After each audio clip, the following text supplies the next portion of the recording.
FM 97.3MHz KBS 1라디오입니다. HLKA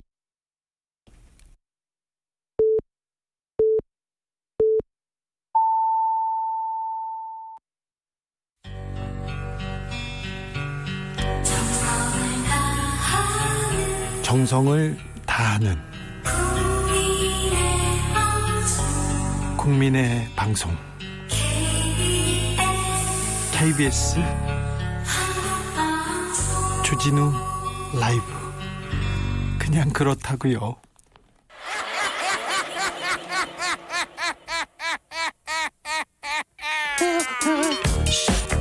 발로 뛰는 기자, 탐구하는 기자, 세상의 질문을 마구 던지는 기자, 기자가 본 오늘의 세상, 기자들의 수다. 라이브 기자실을 찾은 오늘의 기자는 미디어 오늘 정철훈 기자입니다. 안녕하세요. 네, 안녕하세요. 한 주간 어떻게 지내셨어요? 저보다도 일단 그 주진우 라이브 이번에 청취율이 조금 올랐다고. 알았어요. 네. 축하드립니다. 아니 뭘 그런 건 말고. 그 KBS 1라디오 이 최고 청취율 프로그램에 출연하게 돼서 영광입니다. 아, 됐어요. 네. 왜 그래요, 갑자기? 자, 이렇게 올라간 거는 또 자랑해야죠. 알았어, 정철훈 기자. 조금 오르긴 했지만 그래도 청취율 올랐다는 점. BPN은 없고요. 네, BPN 없습니다. 네, 오늘은 또 소식이 많아요. 언론계는 항상 시끄럽습니다. 네, 너무 많네요. 자성하진 않고 반성하지는 않지만 사건 사고 많습니다. 네. 자, 이동재 전 채널A 기자 그리고 백승우 채널A 기자가 기소됐습니다. 예, 어제 기소가 됐는데요. 네. 검찰이 이제 2명에 대해서 강요 미수 혐의로 이제 기소를 했고요. 강요 미수로. 예. 채널A가 어제 메인 뉴스에서 이제 유감을 표명했습니다. 아니, 사과한 게 아니라 메인 뉴스에서 유감이라고요? 네. 그 어제 메인 뉴스 앵커 브리핑 코너였는데요. 네. 채널A는 전현직 구성원이 기소된 데 대해 깊은 유감을 표명하며 이 법적 판단을 통해 실체적 진실이 가려지길 기대한다, 이렇게 밝혔는데요. 네.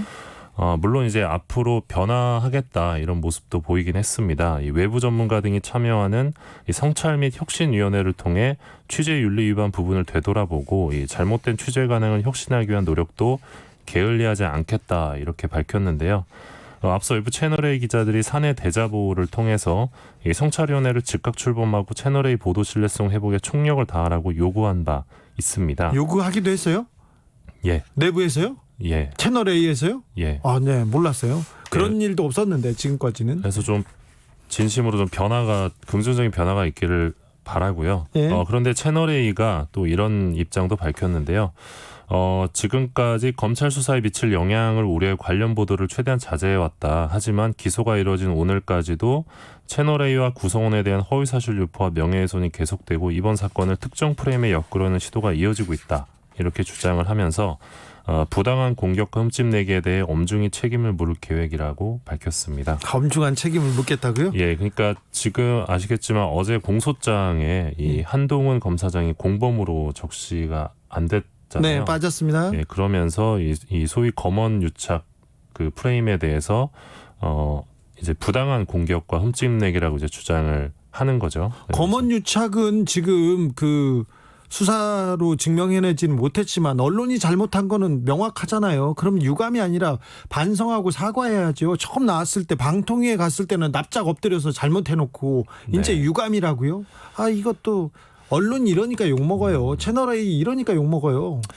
아무튼 상황이 좀 달라졌다고 판단한 대목으로 보이는데요. 그렇죠? 예, 근데 일단 이제 또 재판이 계속 될 테니까요. 네. 뭐 지켜봐야 될 것 같습니다. 상황이 좀 달라졌다고 조금 다른 얘기를 하시는 것 같은데, 채널A가 신뢰를 되찾기 위해서 성찰하겠다, 혁신을 하겠다고 하면서 이런 얘기를 하는 걸 보면 좀 웃겨요. 네, 같은 언론인으로서 좀 웃긴다는 생각이 듭니다. 다음 뉴스 가볼게요. 네, 어제 오늘 그 한상혁 방송통신위원장이 그 뉴스에 많이 오르는데요. 네, 그러게요. 일단 이 방통위원장이 채널A 기자의 협박 취재 그리고 한동훈 검사장과의 이 검언 유착 의혹, 이게 MBC 단독 보도로 세상에 알려졌는데요. 그렇죠. 이거를 보도 전부터 사전에 인지하고 있었다. 이렇게 조선일보와 중앙일보가 오늘 보도했습니다. 예. 이 부분에 대해서 명백한 허위라고 반박을 하면서 지금 이슈가 됐습니다. 어떻게 보도했나요? 조선일보가 오늘자 일면톱으로 보도했는데요. 네. 이 제목이 이렇습니다. 방송 관장하는 분 한동훈 내쫓는 보도 곧 나간다고 전화. 이게 기사 제목이었는데 네. 민변 출신의 이 권경애 변호사가 5일 새벽 2시경에 올렸다 삭제한 페이스북 게시글을 바탕으로 기사를 썼습니다. 조선일보가. 뭐라고 글을 썼습니까? 보도 권 내용을 변호사는? 보면 예. 매주 대통령 주재회의에 참석하시는 현 정부 고위직이 MBC 관련 보도를 사전에 알고 있었다. 특히 그 인물은 MBC의 해당 보도가 한동훈 검사장을 내쫓는 일환으로 이루어지는 것이다라고 말했다. 이게 보도 내용이고요. 네. 조선일보는 이 대목을 두고 이번 사건이 여권과 친정부 매체들이 주장하듯 검언유착 사건이 아니라 정부 고위직까지 개입된 윤석열 총장의 측근 한동훈 검사장을 내쫓기 위한 권언유착 사건일 가능성을 강력하게 뒷받침하는 증언이다. 이렇게 해석했습니다. 채널A가 큰소리 치는 대목이 이거이기도 합니다. 중앙일보도 비슷한 보도했죠? 예, 중앙일보도 그 같은 날 이 고위 인사 MBC 뉴스 직전 한동훈 보도 나갈 거라 전화라는 제목의 기사를 냈는데요. 네. 이 전화 시점이 이 방통위가 채널A에 대한 재승을 연기한 뒤다. 이 대목에 주목하면서 이 권경애 변호사 발언이 사실이라면 한 위원장은 채널A 기자 검사장 유착 의혹에 대한 MBC 보도를 사전 인지하고도 이 재승인 보류 결정을 내는 과정에 참여했다는 의혹을 받을 수 있다. 보도했습니다. 이렇게. 네. 그리고 이 기사에 따르면 이 권 변호사는 이 조선일보와 중앙일보의 이 페이스북 내용을 보도하지 말라고 분명한 입장을 밝혔는데요. 조선일보는 공익적 차원에서 보도를 결정했다고 밝혔습니다. 중앙일보도 그렇겠죠. 그런데 예. 새벽 2시에 권 변호사가 올렸다 삭제한 글인데 기자들이 어떻게 또 알고 바로 기사를 썼을까요? 그러게요. 예. 이런 때도 부지런합니다.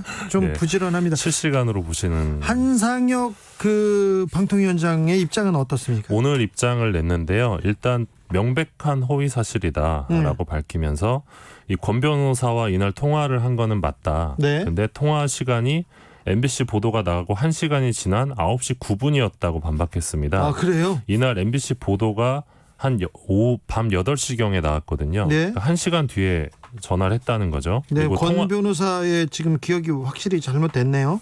그리고 통화 내용도 MBC 보도와는 관련이 없는 내용이었다라고 밝혔는데요. 네. 허위 사실을 기초로 해서 이 MBC 보도 내용을 내가 사전 인지하고 있었다는 추측성 보도는 매우 의도적이고 악의적이다라고 주장을 했습니다. 다시 한번 정리해 주십시오. 한상혁 위원장과 권경애 변호사가 통화한 거는 맞죠? 네. 그런데 그 방송 보도 나가고 이 얘기 나간 이유라고요? 네, 그렇습니다. 그러니까 권경애 변호사의 페이스북 글에서는 보도 전이라고 돼 있었는데 네. 권경애 변호사가 오늘 오후에 입장을 밝히고 본인의 오류를 인정을 했습니다. 네. 3월 31일에 전화를 받은 시간은 오후 9시경이 맞다. 네, 그러니까 보도 이후에 통화를 한 거죠. 예. 권 변호사는 그날 MBC 보도를 보지 못한 상태로 야근 중에 한상혁 위원장으로부터 전화를 받았다. 통화를 마친 뒤 몇 시간 이후에 보도를 확인을 해서 시간을 둘러싼 기억에 오류가 있었다. 이렇게 인정을 했습니다. 네. 그리고 이 페이스북에 삭제를 예고하면서 보도를 원하지 않는다는 뜻을 밝혔고 기사도 원하지 않았다. 그날 대화 정보만으로는 MBC 보도가 계획에 의한 권한 유착이었다거나 한상혁 위원장이 그러한 계획이 연루됐다는 심증을 굳히기 어려웠기 때문이었다라고 밝혔습니다. 일단 뭐 권 변호사가 지금 자기 입장 예. 사실관계가 좀 다르다는 얘기를 하고 예, 입장을 예. 좀 변화했네요. 네, 맞습니다. 예. 그럼에도 조선일보와 중앙일보가 지금 기사화를 한 셈인데요. 네. 이 때문에 만약에 이 보도가 추후에 법적 다툼으로 가게 될 경우에는 가게 될 것 같은데요. 위법성 조각 사유가 인정되지 않을 가능성도 있어 보입니다. 근데 왜 이런 얘기를 했을까요? 한 변호사하고 한상혁 위원장하고 권 변호사는 좀 친한 사이입니까? 그 예전부터 좀 친한 관계로 알고 있고요. 또 권 변호사가 민변에 계셨기 때문에 좀 관계가 있는 것으로 알고 있고요. 예. 한상희 위원장이 오늘 오후에 이 방통위 기자들하고 만나서 이 권 변호사는 친한 후배다. 그리고 예. 어제 저녁에 실수했다고 문자가 왔다. 이렇게 권 밝혔고요. 변호사한테서요? 예. 그리고 이 조선일보, 중앙일보 보도에 대해서는 기사 프레임이 완전히 잘못된 것이다. 왜냐하면 조선중앙 보도를 보면 사전에 MBC 보도를 인지하고 있었다는 거거든요. 근데 네, 그게 그렇죠. 전혀 아니기 때문에. 그게 가장 중요한 부분인데. 네, 그러니까 사전에 인지하고 있었다는 걸 가지고 이제 조선중앙 쪽에서는 이게 어떤 그 정부 차원의 기획 보도였다라고 주장을 하는 것이거든요. 근데 그것이 전혀 아니다라는 게 한상희 위원장 주장이고요. 그리고 기사 제목만으로도 명예훼손에 해당한다는 판례가 있다면서 이 법적 대응을 시사했습니다. 그러게요. 일단 권 변호사가 사실관계가 좀 잘못됐다고 얘기를 해서 예, 그리고 이제 한 가지 보태면 이게 채널이 재승인 보류에 영향을 줬을 것이다. 이렇게 중앙일보가 의혹 제기를 하기도 했는데 만약에 그랬다면 그러니까 이게 지금 다른 상임위원들과도 합의를 해서 재승인을 보류를 했던 것이거든요. 네. 그런데 만약에 이 건으로 보류를 했었다면 석연치 않은 이유임에 불명하기 때문에 당시 이제 미래통합당에서 추천을 한 안영환 상임위원이 가만히 넘어갔을 리가 없거든요, 사실. 예, 이게 다 합의를 해서 일정을 조정해서 그렇죠. 예, 미뤄졌던 보류됐던 것이기 때문에 네. 이런 의혹 제기도 조금 합리적이지 않다 생각합니다. 네. 정철훈 기자가 좀 남이 안 보는 다른 기자가 못 보는 깊은 구석을 좀 찔러줬습니다. 다음 얘기는 어떤 얘기나요? 이번에도 오보 얘긴데요. 예, 이거는 어제 나온 보도 내용인데요. 예. 청와대와 민주당 방통위가 어떤 비밀 회의를 가졌다. 비밀 모임을 했다고요? 예, 어떤 비밀 모임입니까? 이런 조선일보 단독 보도가 있었습니다. 예. 이 당정청이 최근 지상파 방송 중간 광고 도입 등을 위한 이 방송법 시행령 개정 등을 논의했다는 내용인데요. 예. 어제 보도에 따르면 지난달 30일이죠. 네. 이 청와대 윤도환 국민소통수석, 한정우 홍보기획 비서관, 박광훈 그 과방위원장, 과방위원장 그리고 조승래 과방위 민주당 간사, 한상혁 방송통신위원장 등이 이제 만났다고 해요. 예. 그리고 이 자리에서 지상파 중간 광고 도입뿐만 아니라 뭐 인터넷 사업자 역차별 해소, OTT 규제 방향, 그리고 KBS 경영 혁신 방안, 텔레그램 N번방 사건 관련 후속 대책 이런 것들이 논의됐다고 조선일보가 보도를 합니다. 그러면서 이렇게 논의해서 모여서 논의하면 이게 잘못된 건가요? 이게 박대출 미래통합당 의원이 조선일보 기사에서 이렇게 주장을 했는데 예. 이 방송 정책 관련된 거를 예. 정부와 이제 논의를 하는 것 자체가 방통위 설치법 위반이다 이런 주장을 합니다. 논의하면 안 됩니까? 이게 정부조직법상 국무총리 행정감독권을 적용하지 못하도록 규정돼 있습니다. 방송 분야에 대해서. 예. 예. 그러니까 왜냐하면 이제 방송의 독립성 때문인데요. 네. 이 정책 결정에 있어서. 그래서 지상파 중간 광고나 KBS 경영 혁신 방안 이런 사안들은 이 청와대나 여당 등 외부의 간섭을 받아서는 안 되는데 논의를 했기 때문에 이거는 법 위반이다라는 것입니다. 네. 그래서 이제 미래통합당 소속 과방위원들이 어제 성명을 내고 이날 모임을 비밀 회의로 규정하면서 한상희 위원장의 사퇴를 요구했습니다. 불법 행위를 저질렀다는 것이죠. 그런데요. 그런데 저희가 확인을 해보니까 네. 이날 회의에서 이 방송과 관련된 안건을 논의한 적이 없었습니다. 예. 안건으로 올라온 게 없었다는 거죠. 그러니까 당일 모임에서 지상파 중간 광고나 KBS 관련 사항을 논의한 적이 없다라고 이제 복수의 방통위 관계자와 당시 모임에 참석했던 박광훈 위원장, 조승래 의원 쪽 그리고 청와대 고위 관계자에게 모두 확인을 했습니다. 전혀 이야기가 나오지 않았다고 하고요. 이날은 OTT 규제 문제, 해외 사업자 역차별 문제, N번방 관련된 이야기만 나왔는데 이 방통위 설치법을 보면 이 방송의 독립성 보장을 위해서 이 그 정부의 감독을 받으면 안 됩니다. 방송 관련된 부분은. 그런데 예외가 있는데 통신 규제 관련 기본 계획은 감독을 받을 수 있어요. 예외로. 예. 근데 이날 논의 주제가 모두 통신 관련이었습니다. 그래서 방송 관련 사안이 논의되지 않았기 때문에 법 위반에 해당하는 대목은 없다는 게 이제 방통위 입장이고 이날 모임에 참석했던 분들의 공통된 의견이었습니다.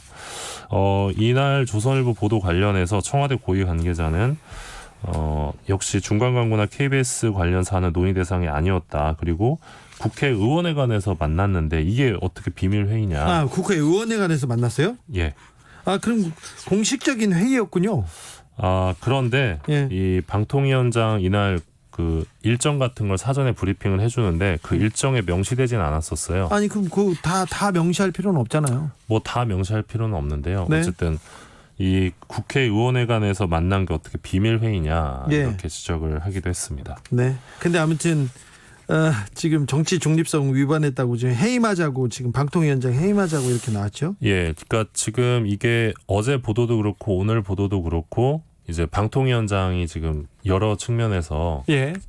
이제 때려 맞고 있는 상황인데. 네, 역할을 많이 하고 있으니까 지금 네. 비판이 시작됐다고 보는 것도 그런 해석도 예. 가능하겠네요. 예, 일단 뭐 여러 가지 해석이 있을 수 있는데 일단 미래통합당 지적에 귀담아들 대목도 있다고 생각합니다. 귀다듬 어떤 부분이요? 어제 이제 성명을 냈는데 네. 이 과거 민주당은 방통위원장이 이 당정 협의에 참석했던 것만으로도 해임을 촉구한 적이 있다. 아, 그랬어요? 예, 네, 실제로 찾아보니까 네. 과거에 이명박 정부 시절에 민주당이 이 최시중 위원장이 당정 협의에 참석한 게 부적절하다면서 사퇴를 요구한 적이 있습니다. 아, 예.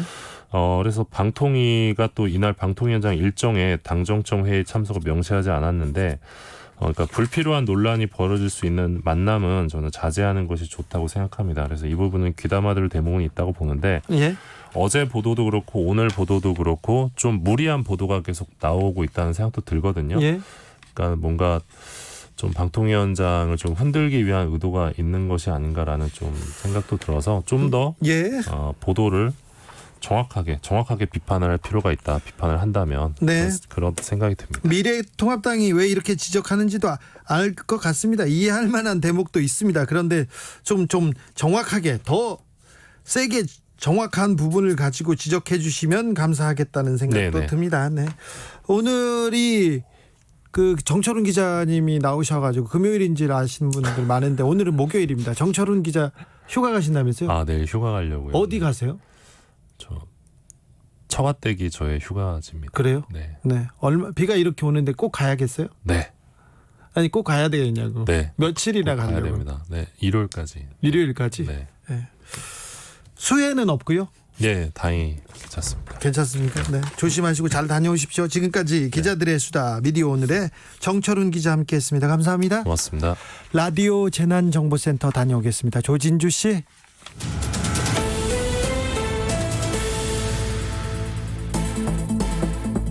라디오 재난정보센터에 들어온 이 시각 주요 뉴스입니다. 비구름이 점차 동쪽으로 물러남에 따라 전국의 호우특보는 모두 해제됐지만 내일 다시 많은 비가 내리기 시작하겠습니다. 모레까지 예상 강우량은 경기 남부와 강원 영서 남부, 충청과 전북, 경북 지역은 100에서 200mm, 많은 곳은 300mm를 넘는 곳이 있겠습니다. 오늘 오전 11시쯤 강원도 춘천시 의암호에서 경찰선과 춘천시청 행정선, 민간선박 등 배 3척이 전복돼 2명은 구조됐으나 1명이 숨지고 5명이 실종됐습니다. 소방과 경찰은 의암댐부터 청평댐까지 구간에서 보트와 헬기를 이용해 실종자 수색을 벌이고 있습니다. 정세균 국무총리가 강원도 춘천 의암댐에서 발생한 선박 전복 사고 현장을 찾아 자세한 상황 보고를 받고 실종자 수색 진행 상황을 확인할 예정입니다. 정 총리는 앞서 가용한 모든 인력과 장비를 동원해 실종자 수색에 최선을 다하라고 긴급 지시했습니다. 계속되는 집중호우로 전방 지역 철책 50여 곳이 훼손되고 임진강과 북한강 인근 부대 장병들의 긴급 대피도 이뤄졌습니다. 불어난 한강물로 인해 서울 주요 도로 통제가 계속되고 있습니다. 오늘 오후 5시 현재 올림픽대로와 강변북로, 동부간선도로, 노들길 등이 부분적으로 통제되고 있습니다. 이 밖에 한강 잠수교 통제가 계속되고 있고 불광천 증산철교 하부 도로도 통제되고 있습니다. 이어서 라디오 정보센터 뉴스를 전해드립니다. 비교적 안정세를 보였던 코로나19 국내 발생 사례가 다시 늘어나면서 어제 신규 확진자는 43명입니다. 국내 발생은 23명, 해외 유입은 20명으로 국내 발생이 더 많았습니다. 코스피가 1% 넘게 올라 2,340선을 돌파하면서 사흘 연속으로 연고점을 갈아치웠습니다. 오늘 코스피는 어제보다 30.75포인트 오른 2342.61로 마감했습니다. 북한이 사전 통보 없이 임진강 상류에 있는 환강댐 방류를 시작한 데 대해 민주당이 강력한 유감을 표했습니다. 통합당 주호영 원내대표는 검언유착 의혹에 대한 권경의 변호사의 폭로와 관련해 중대한 국기문란이라고 비판하며 국정조사와 특검 필요성을 주장했습니다. 지금까지 라디오 재난정보센터였습니다.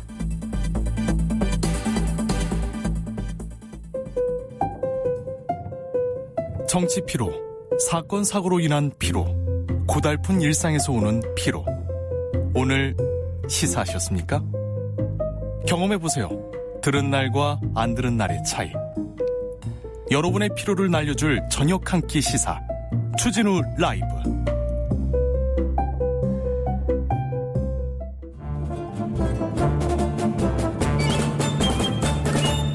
여기도 뉴스 저기도 뉴스 빡빡한 시사 뉴스 속에서 가슴이 답답할 때 뇌 휴식을 드리는 시간입니다. 한 주에 한 권 맛있는 책을 만난다. 책의 맛. 김갑수 평론가님 어서 오세요. 네, 안녕하세요. 정선태 선생님 지금 극심한 교통 정체로 달려오고 계십니다. 달려오고 계십니다. 네, 전국에 비가 많이 왔어요. 그래서 걱정이 많았는데 잘 보내셨는지 네. 수해 피해는 없으시고요? 네, 저는 뭐 높은 지대이기 때문에 상관없는데 네. 하루는 그 폭우 쏟아진 날 강아지 산책을 애따 하고 나갔어요. 네. 네, 폭우를 맞으면서 강아지랑 둘이 걷는 그 기분은 짜릿하더라고요. 그래요? 그 천변으로 가거나 아니면 그런데 그런 쪽은 아니죠? 그쪽 못 가요. 다 막아놨어요. 네. 아예 진입이 안 돼요. 저는요 비가 많이 오면요 가끔 그 집 앞에 놀이터에 가서 비를 흠뻑 맞습니다. 네, 아니 그 기분 좋아요. 네. 그리고 어렸을 때는 폭우 맞은 다음에 대책이 없는데 요즘은 다 샤워할 수 있으니까 네. 신나게 폭우 한번 맞고 들어와서 따뜻한 물로 한번 씻고 말리면 정말 그 기분 최고죠. 네, 오늘의 책은 우리가 오늘 만나볼 책은 이스라엘의 역사학자 유발 하라리가 쓴 사피엔스입니다. 네. 선생님 왜 이 책을 다시 읽자고 하셨죠? 그러니까 이게 2010년에 나와서 우리나라에 번역된 게 2015년 지금 한 5년 정도 됐죠. 예. 그 우리가 왜 당대 중요한 지적 흐름은 웬만하면 이제 좀 잡고 가자 할 때 이 사피엔스도 이제 빼놓을 수 없는 책이 된 거예요. 그렇죠. 제러드 다이먼드 총균세나 뭐 네. 이런 식이에요. 그 중에 네. 하나 반열에 오른 거죠. 그리고 이제 책의 내용이 얼마나 훌륭하고요. 뭐 이렇게 저렇게 얘기하겠지만 그 전에 좀 다른 생각이 하나 드는 게 있는데 네. 한국 사람이기 때문에 이 책을 좀 많이 읽어야겠다 하는 생각을 좀 해봤어요. 아 왜요? 그러니까 우리가 이제 성장 단계에서 처음엔 내 가족 예. 또는 내 고장 생각하다 이제 나의 나라까지 생각하잖아요. 그러니까 한국인의 정체성에 대해서는 굉장히 강렬할 정도로 예. 한국인적 관점에서 세상을 보는데 강하죠. 우리는 한 번도 정복 국가였던 적이 없기 때문에 네. 인류라는 관점에서 사물을 바라본 체험이 없어요. 네. 예. 사실 그 인류라는 관점은 사실 굉장히 불순한 거긴 하거든요. 네. 서구 열강들이 여러 가지 그 식민지 개척이나 제국주의적 관점 때문에 인류라는 관점을 가진 건 맞아요.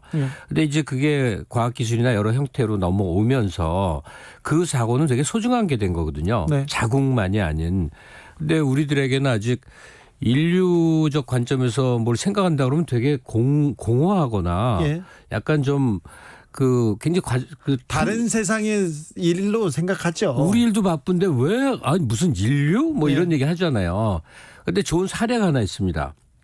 빌 게이츠가 백신 개발할 때 네. 최근에 그 문재인 대통령한테 한국에 막 강력한 기대를 한다고 왜 서한을 보냈죠. 네. 그 이유가 뭘까? 우리나라가 백신 개발의 기술력이 더 높아서 그럴까? 저는 아니라고 생각해요. 네. 이게 뭐냐면 그 한국의 대통령이 전 세계적으로 뭐라고 공표를 했냐면 백신이 공공재가 돼야 된다. 네. 지금 전 세계 제약 기업들이 난리가 난 게 이 백신은 장기화될 거기 때문에 개발했다가는 그 매출 소득이 몇십조가 될지 모르는 덩어리예요. 이 세계 권력 지도가 바뀔 만한 그런 네. 그런 사건이 될 수도 있습니다. 비아그라 상품하고 거의 같은 수준으로 어마어마한 그보다 매출 더 규모. 크겠죠. 그러니까 그런데 한국의 대통령은 이걸 인류의 공공재로 시작으로 합니다. 네. 이런 물론 이건 인류와 좀 다른 인류애죠. 예. 이런 전체적인 시야를 확보하는데 오늘 선택한 유발 하라리는 야 이렇게 바라볼 수 있구나. 예. 이걸 이제 빅 히스토리라는 용어를 쓰더라고요. 네. 예전에 뭐 미시사 이래갖고 역사를 바라볼 때 소소한 거를 깊게 보면서 보는 그 유행이 있었단 말이에요. 네. 꽤 그 유행했었어요. 이제 정반대. 인류는 어떻게 생겨서 어떻게 흘러 여기까지 왔는가? 우주의 기원은 무엇인가? 존재는 영속할 것인가? 뭐 이런 문제를 제기하고 거기에 이제 나름 여러 가지 과학적 방증을 통해서 답을 내려보는 그런 게 이제 빅 히스토리인데 사피엔스 이 책은 정말 빅 히스토리의 아주 끝판왕쯤 되는 책 같아요. 이 책 읽으면요. 그리고 주변에 가서 어떤 얘기든 이렇게 잘 설명하거나 해설하기 좋습니다. 어디 가서 아는 척하기 굉장히 좋은 책입니다. 거기다가 네. 주진우 라이브 시간의 내용들이 되게 시시하게 느껴져요. 검언 유착이 어떻고 뭐 그렇죠. 온갖 일들이 그럼요. 너무 작은 거야. 네. 인류 7만 년 역사에서 어떻게 흘러온 그 흐름에서 보자면 아무것도 아닐 수 있는 거예요. 아무것도 아니죠. 정말 점이죠, 점. 예. 생각해 보면 일주일 전에 가장 핫한 뉴스가 일주일 만에 사라지는 걸 보면서 그래요. 그때 왜 거기에 우리가 흥분했을까 이런 생각도 해보고요. 한없이 작아지게 하는 책입니다. 오수진님은 앞에 조금 읽다가 중단한 사피엔스 전 어렵네요. 이런 분들이 있는데요. 그거만 조금 넘어가 보세요. 그거만 넘어가 보세요. 서문을 좀 자세히 읽어보시면 쉽게 넘어갈 수 있는 길이 보입니다. M소연님은 와우 사피엔스 초등학교 6학년 아들이 읽고 있어요. 크게 될 나이일세. 네. 초등학교 때 중학교 때 읽으면요. 이게 굉장히 그 인생은 사는데 든든한 스케일이 다르죠. 네, 든든한 양식이 될 겁니다. 사피엔스 읽으셨거나 도전하셨거나 하신 분들 저희한테 후기 보내주십시오. 샵 9730 50원 드립니다. 긴 문자는 100원인데요. 보내시면 저희가 그 사연 가지고 방송 진행하겠습니다. 사피엔스 이렇게 선문 보면은 한국 독자들이 많기 때문에 한국 독자들한테 이렇게 보낸 우리나라에서 80만 부가 넘게 나갔어요. 네. 어마어마한 거죠. 우리나라 그 사람들이 대단한 거죠. 그런데 네. 어떤 부분이 저는 강조하고 싶으냐면요. 우리나라가 전쟁과 식민 지배를 겪었고 매우 짧은 시간에 그 선진 국가에 진입했다. 그래서 게다가 정보 기술과 바이오 기술 분야는 혁명을 선도하고 있다. 그런데 행복하냐? 한국인들이 첨단 기술이 전도 유망함과 더불어 위험도 2배로 많이 느끼고 있다면서 이렇게 생활 수준이 극적으로 올라가는 동안 자살률이 치솟고 있다. 그래서 굉장히 행복도는 이렇게 떨어지고 있는데 이 부분을 왜 한국 사람들은 인간의 권력을 획득하는 데는 매우 능한데 한국 사람들이 권력을 행복으로 전환하는 데는 매우 능하지 못하다고 네, 이렇게 지적하는데 그게 너무 아픈 거예요. 근데 제가 만약 유발 하라리 씨를 만날 수 있게 된다면 네. 바로 이 책의 거대한 과학적 논증 후에 얘기의 그 맥락 그러니까 이 사람의 주장처럼 보이는 그 행복론에 대해서 조금은 논쟁적인 입장이 될 것 같아요. 한국 대표 지식인으로서 한번 이거 재밌겠는데요. 아니 예전에 한 꽤 오래전 KBS TV 책을 말하다라는 TV 프로가 있었는데 제가 그걸 몇 년 고정을 하다 보니까 네. 어마어마한 세계 석학을 네. 직접 만난 거야. 그거 같이 화장실에서 같이 일도 보고 밥도 같이 먹고 이러니까 지금이야 이제 유발 하라리를 만나다 꿈도 못 꾸지만 자주 봤던 기억이 있어서 이 책 내용을 좀 개관을 해보고 저도 노엄 촘스키 세계적인 그 지성인데 노엄 촘스키 선생한테 막 몇 가지 질문을 했는데 잘 모르시더라고. 그래가지고 선생님 잘 모르시죠? 내가 얘기했더니 잘 모른다고 하더라고. 나이 먹고 기억도 잘 안 난다고 하시더라고요. 아이 연세가 있는데. 네, 그냥 그렇다고요. 네. 베르나르 베르베르하고 아주 유쾌했던 시간을 보내는 생각이 나요. 네, 부럽네요. 부럽죠. 네. 근데 저도 그 지난 일이어갖고 네, 다시 갑자기 부럽네요. 네.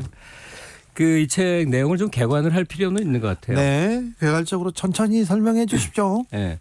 책 제목이 이제 사피엔스예요. 네. 사피엔스 앞에 호모자가 붙잖아요. 그렇죠. 그러니까 종속, 과목, 계문, 강이라고 이제 생물을 분류할 때 네. 우리는 호모 속이에요. 인간 쪽이야.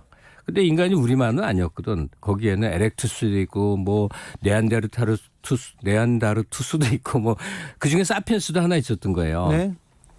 그럼 이것들이 언제 어떻게 발생했고 그다음에 조금 생각해 보면 왜 사피엔스만 남았지? 우리랑 유인원적인 관점에서 비슷은 하지만 사촌지간 예컨대 개와 고양이가 비슷하지만 같은 종일 수가 없잖아요. 예. 그런 식으로 다른 종들인데 그 맥락을 짚어보니까 이 유발 하라리 견해 이건 다른 견해도 많습니다. 대략 한 지구가 이제 250억 년 시작해서 쭉 와서 한 그 7만 년 전쯤부터 첫째 인지혁명이 일어난다는 거예요. 이건 인텔리전스 지성하고 다른 거예요. 인지 코그니션. 네. 뭐를 두뇌를 마구 발전시켜서 사물을 깨달아서 의사소통을 하는 체계를 막 발달시키는 인지혁명이 최초로 일어나서 이게 몇만 년간 진행이 돼요. 네. 이게 이제 이 호모 사피엔스가 이 커다랗게 아프리카에서 출발하거든요. 이 사피엔스는 이게 전 세계를 차지하면서 다른 종들을 다 멸절을 시켰다고 보통 봅니다. 다 죽여 없앤 거예요. 그리고 그다음에 한 12,000년경서부터 자연을 정복하기 시작해요. 네. 식량을 얻기 위해서. 네. 이게 농업혁명이라는 거예요. 농업혁명이 일어나서 네. 식량을 많이 생산해내면서 이제 정착하기 시작합니다. 그렇죠. 네. 사실은 이제 농업혁명에 대해서 우리가 아는 견해가 정반대가 하라리 주장이고 되게 설득력이 있어요. 거기에서부터 머리를 때리기 시작합니다. 뭐 깜짝 놀라게 충격적이에요. 그렇게 생각할 수가 있구나. 맞다. 하고. 네. 그러고 지금으로부터 한 500년 전서부터 그러니까 처음에 인지혁명으로 사피엔스가 우세종이 되고 그다음에 한 만 년 내지 12,000년 전서부터 농업혁명이 시작이 되고 그래서 인구가 기하급수적으로 늘어났어요. 그러면서 계급이 생기고 이 거대한 추상적인 네. 것들이 큰 게 돼요. 추상적인 것들. 착취와 종교, 지배가 생기고 뭐 제국 뭐 이런 나중엔 화폐 뭐 이런 거. 근데 그리고 이제 최종적으로 한 500년 전쯤으로 대충 간주된 시기에 이제 과학혁명이 일어난다. 네. 예, 각각의 인지혁명, 농업혁명, 과학혁명의 의미를 이제 달리해요. 과학혁명 우리가 아는 지금의 삶인데 네. 최종 결론 부분으로 가자면 제가 지금 막 고기 떼고 와서 이제 그거부터 좀 정리를 하자면 네. 이 호모사피엔스가 결국은 신의 영역에 이제 도전을 한다. 그래서 아마도 예. 지금의 과학기술 특히 이제 바이오 산업의 연장선상에서 가만히 들여다보면 영생을 꿈꿀 것이다. 인간이 신을 발명할 때 역사는 시작되었고 네. 인간이 신이 될 때 역사는 끝날 것이다. 퇴근길 교통 상황 잠시 듣고 오겠습니다. 네. 교통정보센터로 다녀오겠습니다. 정윤정 씨. 네, 퇴근길 수도권 통제 구간이 많아서 지나시기 힘드시죠? 대중교통 이용하시는 편이 좋겠는데요. 통제 구간도 차례로 살펴드리겠습니다. 먼저 잠수교 양방향 모두 전면 통제되고 있습니다. 여전히 동부간선도로 성수분기점 방향으로는 수락 지하차도에서 성수분기점까지와 의정부 방향은 성수분기점에서 월릉교 구간이 차들이 다닐 수 없고요. 하지만 지나실 수 있는 구간도 있습니다. 월릉교에서 수락 지하차도 구간은 현재 통행이 가능합니다. 강변북로는 마포대교에서 한강대교까지 양방면 전면 통제되면서 차들이 시내도로로 우회하고 있고요. 올림픽대로 공항 방향 통제도 반포대교에서 염창나들목까지입니다. 하남방면은 염창나들목에서 동작대교까지 지나실 수 없습니다. 노들교도 한강대교부터 양화대교 구간 양방면 전면 통제되고 있고요. 불광천은 증산철교 하부도로 양방면 지나실 수 없습니다. 청계천 산책 계획하신 분들도 참고하셔야 될 텐데요. 청계 시점에서 중랑천 합류부 구간까지 통제하고 있습니다. 한강 수위 계속 상승하고 있습니다. 개화 육관문 그리고 행주 나들목 육관문 등 41개가 통제되고 있으니까요. 참고하시고요. 한강 시민공원 주차장 11곳이 모두 폐쇄됐습니다.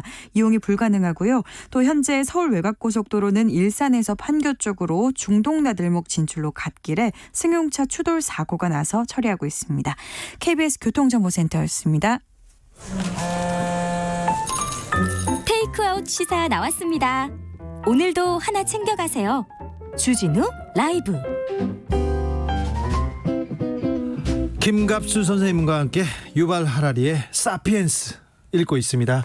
정선태 교수님은 지금 뛰어오고 계신답니다. 뛰어오고 있어요. 금방 들어올 겁니다. 빨리 오세요. 5855님 집에서 듣다가 약속이 있어서 택시 탔는데 딱 기사님이 주진우 라이브 듣고 계시네요. 인천 2186 기사님 감사합니다. 감사합니다. 제가 뭐라도 좀 사드리고 싶네요. 뭐라도 드리고 싶네요.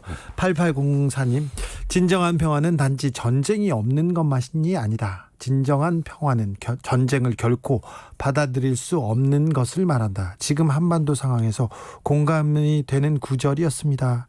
그러네요. 최수진님은 저는 그 80만 명 중에 한 명입니다. 유발 하라리 그분의 말을 다 수긍할 수는 없지만 덕분에 신랑이랑 많은 이야기를 나누는 계기가 된 것 같아요. 신랑하고 사피엔스 읽으면서 이렇게 토론하는 지식인 부부이네요. 이런 분 훌륭하십니다. 1518님 아이 키우는 엄마들 9명이 매주 2시간씩 몇 개월 동안이나 낭독으로 사피엔스를 읽었어요. 세상을 보는 눈이 달라졌어요. 와, 훌륭하시네요, 어머님들. 네, 자식들한테도 이런 눈을 좀 키워주세요. 자식들한테 권해주십시오. 어머니 그룹 이런 걸 읽는 건 정말 제일 중요한 것 같아요. 그런가요? 영향을 주거든. 네. 그렇잖아요. 좀 글 보내신 분 같은 분. 맞습니다. 이런 분들이 소위 훌륭한 사람들이거든요. 네. 네. 이런 그 노력들이 아이들을 진짜 눈뜨게 하는 것 같아요. 네. 우리 엄마는 지나가겠습니다. 신영주님, 대전역 앞에서 구두방 아저씨의 구두 광내는데 사용하는 가스레인지 위에 총균세와 사피엔스 책이 올려져 있는 것을 보고 대화를 나눈 적이 있어요. 유식한 구두방 아저씨 멋진 분. 총균세, 사피엔스는 기본적으로 조금 읽어야 됩니다. 그래야 얘기가 되고요. 그리고 얘기를 끌어나가기 굉장히 좋습니다. 그렇죠, 선생님? 네.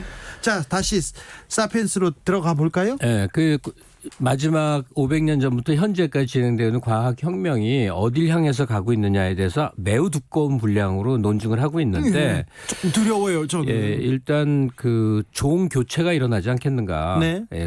우리인 사피엔스가 멸절. 그러니까 우리가 상상할 수 없이 많은 종을 지금 전멸을 시켜서 지구상에 없어진 거 많거든요. 네. 그리고 한 7만 년 전에서부터 10만 년 전까지는 다른 인류 종들 호모 무슨을 다 멸절을 시켰거든요. 근데 우리 스스로가 2100년도에는 북극곰도 없어진다지 않았습니까? 네, 그때 멸절을 향해서 가는 과정이 아니겠는가를 꽤 치밀하게 논증을 합니다. 왜 그러한지에 대해서 그 중에 하나가 바로 이제 그 영생에 대한 욕망 때문에 어쩌저쩌 하고 이렇게 하는데 우리가 알고 있는 지금 과학 기술의 진전 속도를 보면 이게 터무니없는 얘기일 수가 없는 거죠. 그러게요. AI가 1년에 100배씩 그 러닝을 하죠. 스스로 배워간다고 하는데 그걸 보고 두렵습니다. 거기에 영화 터미네이터 보고 이걸 그 사피엔스를 같이 읽지 않습니까? 더 무서워요. 더 무서워. 그리고 이제 그 유발 하라리에 대해서 반발하시는 많은 분들이 있어요. 이게 뭐냐면 그 생물체가 어떤 유기물질이 어떻게 돼서 처음에 초보적인 생물체에서 인간으로 와서 그게 어떻게 흘러왔다 그러면 종교적 관점을 가지신 분들은 할 거 아닙니까? 네. 그건 스스로 잘 판단해 보시라고. 네, 그렇죠. 그러니까 과학적 사고와 종교적 신념이 역사상 어떻게 충돌했는지. 네. 그리고 아주 초과학 문명을 누리고는 한국의 현재에서 종교가 어떻게 기능하는지를 이 책을 읽다 보면 글쎄 반발하시지 말고 좀 생각을 다시 해볼 필요가 있는 것 같아요. 이 책 읽고 만들어진 신 같이 읽으면 리처드 도킨스의 같이 읽으면 도움이 될 거예요. 그런 분들 많고 이거 과학적으로 얘기한 겁니다. 그렇다고 신을 무시한 건 아닌데 신을 좀 배제하고 이렇게 해석하죠. 아니 그리고 얘기하면 유발 하라리 관점에서는 신을 포함해서 이런 것들 인간이 허구의 것을 믿음으로 해서 문명이 성장했다는 얘기거든요. 그렇죠. 동물은 그게 안 되잖아요. 동물은 지금 현재 존재하는 사물만 존재하는데 인간은 지나간 것에 대한 기억을 유추할 수 있고 인간이 서로 허구의 것인데 약속을 해. 종이에다가 뭐라고 글자를 썼는데 그게 10,000원이라고 부르는 게 돼. 그러면 그 가치는 매우 추상적인 거잖아요. 근데 그걸 갖고 서로 노동을 주고받아. 이거 인간만이 가능한 거죠. 1928님이 저 사피엔스 5번 정독했어요. 저 최애 도서입니다. 유발 하라리는 제게 세상을 다르게 보는 눈을 선물해 줬죠. 놀라운 책입니다. 합니다. 박마마님은 휴가 때 읽을 만한 책 3권만 추천해 주세요. 남편한테 읽으라고 하게. 우리가 이번 주에 사피엔스 읽었고요. 지난주에 뭐 읽었죠? 정세현 교수의 판문점의 협상가. 네, 정세현 선생의 그 회고록입니다. 네. 자서전인데 판문점의 협상가 저희가 추천해드리고요. 한 것은 조금 있다가 저희가 다시 추천해드리겠습니다. 네. 예, 사피엔스 읽으면서 이렇게 좀 두려움을 느꼈다는 사람도 있는데 그러면 그럴수록 죽음에 대해서 생각하면 할수록 또 삶을 좀 더 잘 살아야지. 아니, 이런 그거 안- 생각하지 않습니까? 두려움을 잃게 되죠. 왜냐하면 나라는 존재가 네. 그렇게 대단한 게 아니라 수만 년의 긴 그 일종의 그 흐름 속에 어떤 짧은 순간을 얻어서 생명체가 됐다가 네. 쓰러지는 거예요. 네, 그러니까 나의 생존은 나에게 매우 소중한 거지만 그렇죠. 그렇게 어마어마한 게 아니라니까요. 예, 그 안에서 얼마나 끊임없이 우리가 행복하려고 하나 그거 좀 더 생각해야 되는데. 근데 이제 행복에 대해서 제가 마침 정선태 교수가 없으니까 예. 제가 저한테 입이 주어졌으니까 좀 얘기를 하겠는데 편하게 하세요. 얼마나 뭐 네, 네. 하세요. 유발 하라리는 이런 얘기를 해요. 농업혁명으로 엄청나게 식량을 많이 먹게 됐지만 네. 과연 수렵 채취인보다 행복했을까? 그렇죠. 예, 과학기술 문명을 발달시킨 현대인들의 삶이 과연 5,000년 전, 10,000년 전보다 행복할까? 이 의문을 제기할 수 있는 얘기예요. 네. 근데 저는 이제 정반대 생각을 많이 하게 되는데 그래요. 유물론적으로 인간을 보면요. 네. 일단 배부르게 된 게 되게 소중하다는 거고 네. 그 안에 이제 계층 갈등, 사회적 스트레스, 한국으로 치면 뭐 이 학벌 사회 등등등 굉장히 고통스럽잖아요. 네. 그러면 그게 없는 사회를 생각하면 돼요. 지구상의 교육열이 높지도 않고 소득은 저소득이면서 예. 뭐 미안한 얘기지만 동남아시 그런 나라들이 있고 아프리카 있어요. 그런 채로 무지와 비성장 상태로 사는 것은 그러면 또 행복한가? 다시 네. 말해서 이 유발 하라리의 관점대로 해서 인류의 문명 발전 그리고 성장 또는 생산력 확장이 인간에게 궁극적으로 불행을 안겨주는 불행의 원천이라고 이해할 수 있으나 네. 사람은 아주 양면적이란 말이죠. 그걸 누리면서 불행해 하는 게 과연 불행이냐 이거예요. 그걸 누리면서 네. 서울에 살고 싶은 사람들이 많이 있어요. 네. 서울에 살면서 서울은 너무 복잡하고 공해도 많고 너무 치열한 경쟁이고 괴로워하면서 서울에 있는 게 난 것이냐. 여기를 완전히 떠나서 강원도 산속에 있으면서 경멸하게 난 것이냐. 이건 선택의 문제죠. 유발 하라리 말대로 무지했다면 이 모순을 못 봤을 텐데 이런 생각도 해봅니다. 예, 그 가운데 정선태 교수님 오셨네. 도착하셨습니다. 네. 달려서 죄송합니다. 오시는 바람에 좀 앞에까지- 늦었습니다. 책의 개요는 그냥 했는데 네. 좀 정리를 네. 아무 말이나 하시면 됩니다. 죄송합니다. 너무 머네요. 네. KBS. 오늘 서울이 굉장히 멀어졌어요. 네. 이렇게 먼지 몰랐습니다. 네. 고개 수준의 출근이었습니다. 저희가 농업혁명을 지나서 과학혁명 얘기를 하고 있는데 유발 하라리에 대한 그 반론을 지금 김갑수 선생님이 계속 제기하고 있습니다. 아니 반론이라기보다 이제 이런 각도의 생각도 가능하다. 네. 그런 얘기. 과연 과연 그 서울에 사는데 이 교통도 막히고 안 좋은 것도 있고 그렇지만 서울에 사는 게 나은 건지 아니면 모르고 지방에 사는 게 나은 건지 이런 얘기도 했고요. 네, 유발 하라리는 그런 판단 안 하는 것 같죠? 네. 그냥 논증을 한 거죠. 쭉 보여준 거죠. 독자들에게 맡기는 것 같은데 저는 이 하라리의 질문 던지는 방식에 주목하고 싶어요. 네. 저는 조금 뭐랄까요, 성향이 좀 괴팍하다 그럴까요? 해서 남들이 다 읽는 책들 잘 안 읽는 편입니다. 그래요? 네, 그런 경우 있잖아요. 남들이 다 보는 영화 괜히 안 보고 싶고. 저도 베스트셀러 목록은 잘 안 보는 편이에요. 그거 띄웁니다. 28대까지 그러고 안 바뀌는 건데. 글쎄요. 아직 20대시구나. 저는 사실 네. 유발 하라리 책이 집에 있긴 있었는데 다 제가 보는 게 아니고 다른 사람이 보는 게 있긴 있었는데 하라리 책 읽기 이게 처음입니다. 아 그래요? 네, 처음인데 대단히 흥미진진했는데 그 흥미진진한 지점이 질문을 던지는 방식이었어요. 우리는 진보라는 걸 당연하게 생각해 왔는데 하라리는 진보에 대해서 전혀 다른 관점을 보여줍니다. 네. 그러니까 농업혁명이 진보였느냐라고 우리는 물으면은 당연히 그렇다라고 대답하잖아요. 아까 그 얘기 잠깐 나는데. 그런데 하라리는 덫이었다고 얘기를 하잖아요. 네. 네. 예를 들면 그렇습니다. 밀이나 쌀에게 인류가 지배당한다는 그렇죠. 관점에서 보는 네, 거죠. 네. 왜냐하면 생존을 위해서 더 많은 생존을 위해서 끊임없이 1년 내내 밀이나 쌀을 경작해야만 되는 노예적 삶을 스스로 자초한 게 농업혁명이다. 네. 네. 그러니까 인간이 이런 곡식에게 정복된 거다라고 설명을 하는 거죠. 또 하나가 그 인본주의 설명하는 것도 되게 대단히 재밌었습니다. 예, 사회주의적 인본주의, 자유주의적 인본주의 이런 얘기를 하는 부분인데요. 인본주의의 극한을 간 체제가 나치 체제라는 거예요. 네. 예를 들면 인간 중심 체제라는 게 네. 그렇게 질문을 던지고 대답하는 방식은 대단히 흥미로웠습니다. 그런데 역사학자잖아요, 하라리가. 너무 광범위한 분야를 커버하다 보니까 역사와 생물학의 네, 결합인 거죠, 이 네, 책은. 너무 광범위한 그 영역을 커버하다 보니까 깊이는 좀 덜하다는 생각을 하긴 합니다. 유발 하라리가 깊이가 부족하다고 얘기하는 사람이 참 훌륭하십니다. 아, 한국의 석학인데. 그러니까 그런 분하고 네, 방송을 진행해서 내가 진짜 너무 좋습니다. 저기 1928님이 그래도 우리 사피엔스는 유대와 공감할 수 있다는 점에서 희망을 가졌으면 해요. 이런 얘기하셨고요. 2081님은 신이란 인간의 본성에 죽음을 더한 허상 속의 괴물. 인간은 우주에서 떠도는 티끌 같은 쓸데없는 존재 아닌가요? 이런 문자도 보내주셨어요. 사이언스 얘기하니까 지금 철학과 지금 역사와 그리고 생물학이 마구 뒤범벅되기 시작했습니다. 우리 청취자들도 네. 굉장히 고무적입니다. 여기 인류학까지 포함이 되고요. 예. 뭐 상상 천문학까지도 얘기가 되죠. 근데 제가 이 책을 보면서 그리고 지난주에 김갑수 선생님께서 이 책을 선정한 이유가 우리나라에서는 왜 이런 저작이 불가능할까 이런 얘기를 했잖아요. 근데 제가 곰곰이 한 3가지 정도로 생각을 정리를 해봤습니다. 하나는 이런 연구자들이 없는 건 아닙니다.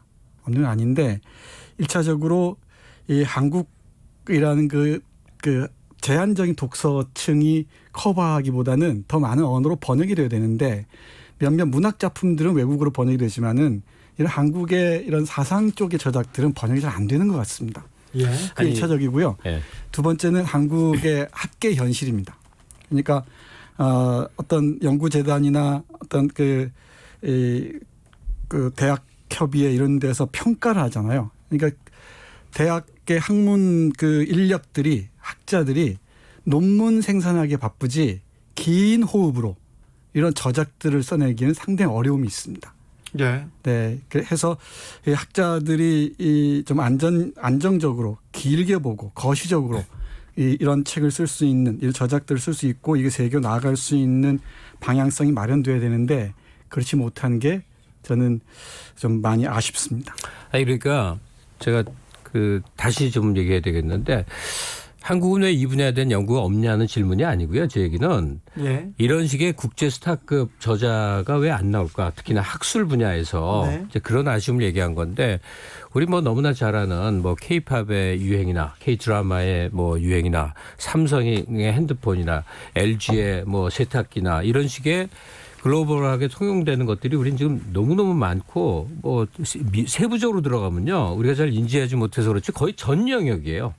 뭐 벤츠라는 어마어마한 메르세데스 자동차의 디자인 그룹이 한국인이라든지 뭐 이런 식이에요. 그런데 왜 그렇게 가령 뭐 경제학에 대해서 좀 이해가 없어도 프랜시스 후쿠야마는 세계 최고의 경제학자들을 얘기할 때 한 반열이 있고 그의 책이 번역돼서 일본계 미국인인데 알죠. 예. 왜 우리는 그게 없나에 대한 생각을 자꾸 해보게 돼요. 왜냐하면 우리가 지적 역량이 딸린 거 아니고. 그다음에 한국계 출신들이 전 세계에 어마어마하게 대학에 포진해 있고 뭐 많아요. 그러니까 거기에 대해서 제가 답을 알아서가 아니라 특히나 우리가 모든 면에 대중문화에 있어서 엄청나게 성장을 했다면 학술에 있어서도 국제 영역에서 좀 자리를 잡아야 되겠다 싶은데 제가 알고 있는 이제 실상 저희 이제 뭐 가족을 통해서 대학원 재학 중인 데를 보면 애들이 아직도 국제학회에 나가면 되게 쭈뼛쭈뼛한데요. 국제학회에 석사과정생이 참석하는 것 자체를 굉장히 좀 사치스러운 여기는 걸로 경향이 있고 우리 돈도 그 정도 있거든요. 미국이나 대만이나 또는 일본이나 이런 데서 열리는 국제학회에 왔다 갔다 할 경비 이제 한국엔 있어요. 예. 그 돈이 없는 나라가 아니라고. 근데 좀 사치스럽게 여기도 하고 가면 굉장히 수줍어한데 경험이 적기 때문에. 예. 거기다가 영어를 배울 만큼 배웠는데도 딱 맞닥뜨리면 이게 안 터지는 거야. 뭐 등등인데 네. 정말 대학들이 각성하시고 틈만 나면 국제교류 행사, 심포지엄, 뭐 세미나 다 이렇게 왔다 갔다 해야 될 것 같아요. 제가 앞에서 제가 2가지 말씀드렸잖아요. 번역의 문제, 이 학자들의 논문 생산 기계화 문제 얘기했었는데 세 번째가 말씀하신 그 연장선상에서 말씀드리면은 바로 학문의 식민주의에서 못 벗어나고 있다는 겁니다. 그러니까 일본어로 번역된 그 어휘들로 우리는 사고하기 시작했고요. 지금은 서양의 학문의 식민지가 돼 있어서 학문의 독립 선언까지는 꽤 시간이 걸리지 않을까. 뭐 저는 이런 생각도 해요. 이게 세 가지 정도를 제가 정리한 건데 이 유발 하라리와 같은 이런 그 가능성을 지닌 학자들은 제가 알기도 없지는 않습니다. 분명히 있습니다. 그런데 그런 있죠. 사람들을 적극적으로 지원하고 이 여러 언어로 번역하고 하는 그런 흐름이 중요한데 우리 한국에서는 아직 이 인문학의 쓸모없음의 쓸모에 대해서 깊이 사고를 하지 않는 것 같습니다. 아니 이게 유발 하라리이기 때문에 그래요. 우리는 이스라엘을 뭐 미국의 한 뭐 지역으로 생각하지만 아니거든요. 중동에 있는 그냥 작은 나라예요. 미국계 유대인들이 많이 활동을 했다 뿐이지. 유발 하라리 영국에 유학했다가 돌아와서 히브리어로 강의하고 히브리어로 책을 썼는데 이게 그렇죠. 전 세계적인 네. 각광을 받게 된 거예요. 똑같아요. 우리나라에도 옥스퍼드 출신 많잖아요. 하라리 동창생들 많을 거 아니에요. 한국어로 썼는데 이거 장난이 아니네. 그래서 중국 사람이 번역하고 일본 사람이 번역하고 말레이에서 번역하다가 영어권으로 번역돼 이게 빨리 좀 생겼으면 좋겠어요. 좀 부럽긴 하네요. 네. 그 측면이 좀 부럽긴 합니다. 선생님 방학에 읽기 좋은 책 좀 추천해달라고 휴가 때 읽기 좋은 책 추천해달라고 했는데 다음 주에는 어떤 책 할까요? 다음 주 어떤 책 할까요? 0291님이 책 두께 좀 적고 사진 그림 좀 많은 여백 있는 걸로 좀 부탁드려요. 시로 좀 부탁드려요. 고맙습니다. 이런 분도 있어요. 이거 저 600페이지인데 이런 건 베개로 쓰면 또 딱 좋아요. 그렇죠. 그리고 대문. 가끔 무기로도 씁니다. 네, 그러면 다음 주에는 어떤 책 할까요? 다음 주에는 독일에서 활동하고 있지만 아주 왕성한 그리고 전 세계 많이 알려져 있는 철학자 한병철 선생 책 한번 얘기해 볼까요? 읽을 때 됐어요. 네, 읽을 때 쉽지는 됐어요. 않을 텐데요. 네, 그런데 설명하기에 따라서 얼마든지 재미있게 읽을 수 있으니까. 근데 한병철 선생이 세계적으로 지금 각광받고 있는데 그렇죠. 우리나라에서는 조금 그렇죠. 못 덜하죠. 미쳐요. 그 명성에. 왜 그럴까요? 우리 이 시간에 네. 이 한병철 선생 좀 띄우는 프로젝트를 예, 진행될 근데 것 같습니다. 주진우 라이브의 책 속의 코너가 함량이 이렇게 막 높아져도 되나 뭐. 그래도 한병철 선생 책을 우리가 조금 우리 그 독자들 같이 볼 수 있도록 이해하고 조금 부족하거나 어려운 게 있으면 여기에서 물어보도록 하죠. 네. 한병철 선생 어떤 책이요? 여러 책이 있는데요. 제 기억에 제가 거의 읽은 것 같은데 네. 가장 강렬하게 남아있는 게 시간의 향기라는 책입니다. 네. 이 시간의 향기에서 우리가 잃어버린 시간의 향기가 무엇인지 이 한병철 선생의 철학적 사유를 한번 따라가 보죠. 그러겠습니다. 여기 다음 주에는 한병철 선생님의 책으로 저희가 다시 찾아뵙겠습니다. 굉장히 각광받고 굉장히 뛰어난 분은 맞는 것 같아요. 네, 그렇죠. 네. 피로 사회부터 뭐 폭력까지 정말 다양한 범위의 아주 역동적인 사회를 펼쳐 보이시는 분이죠. 네. 보도록 하겠습니다. 네. 오늘도 감사했습니다. 특별히 어렵게 와주신 정선태 선생님 감사합니다. 죄송합니다. 네. 김갑수 선생님 오늘도 감사했습니다. 네. 네. 마지막 곡은 김갑수 선생님이 추천곡이죠. 네. 알버트 해먼드의 For the Peace of All Mankind. 그러니까 모든 인류의 평화를 위하여. 왜 이 노래를? 그냥 뭐 맨카인드 들어가서 했는데 그 왜 날씨 구줄 때 비 오니까 들으니까 또 좋네요. 뭐 엘버트 하몬드 약간 좀 울부짖는 음성이거든요. 네. 들으면 좋을 겁니다. 저는 내일 오후 5시 5분에 돌아옵니다. 지금까지 주진우였습니다. Was I to know that you would